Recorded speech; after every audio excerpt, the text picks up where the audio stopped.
Good morning, Oasis.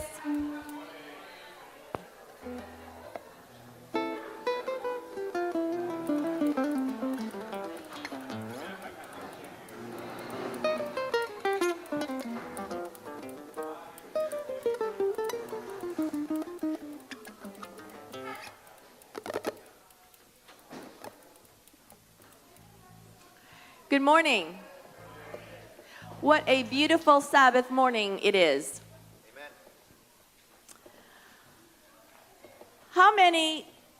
How many can remember, or just to even shout out, where you were 20 years ago on 9/11? Garen, where were you?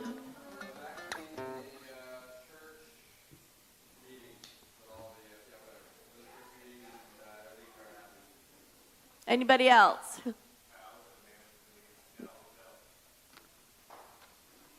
Michelle, you were in 3rd grade. So you were like 9 years old? April. I lived in Florida, but it was actually here, and I was at my grandparents' house, and my baby, they were 3 months old, and we were watching it on the TV. Dave? I was at work, and a guy ran in and said, "I'm playing this at the World Trade Center," and we were all shocked, but we didn't think it was a tragic accident. And then the other one hit, and then a sense of panic fell over everybody. Yes. Autumn.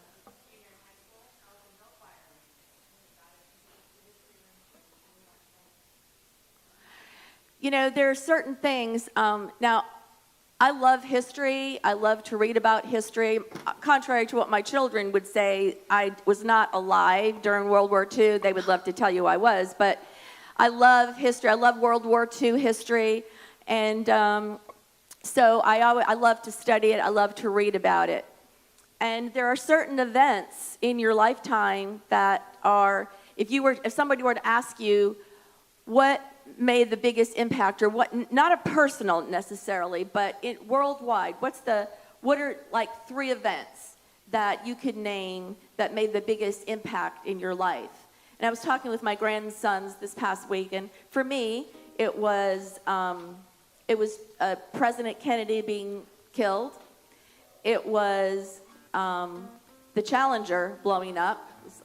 It was, just kind of like this tragedy, calamity that I remember, and 9/11.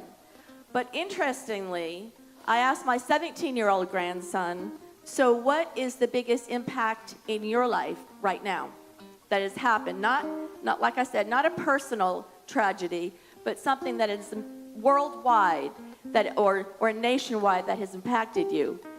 Does anybody know what it is? COVID. So I was just teaching juniors today, and I asked some of the juniors, what is something that impacted your life the most? And the answer all was COVID, which is kind of surprising if you've lived longer than that.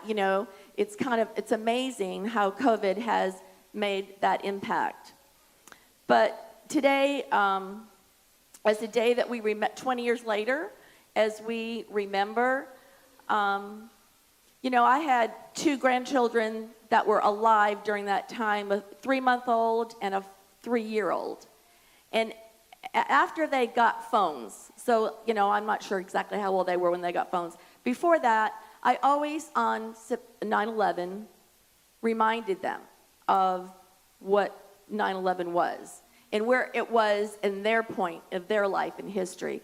And to this day, I send them a text for them to always remember their place, where they were today. I'm sure, like this morning when they got it, they're rolling their eyes like, here comes Nana's 9/11 text again. But for me, I think it's important to remember. And I'm going to make a couple, I'm going to make some announcements first, and then I have something that our juniors who have made, which is kind of very pertaining to today, have made. So some of our announcements today are, we have a camp out next week. There will be no church here next week. If you are not coming up to camp, you can come up just for the day. You can come up for lunch.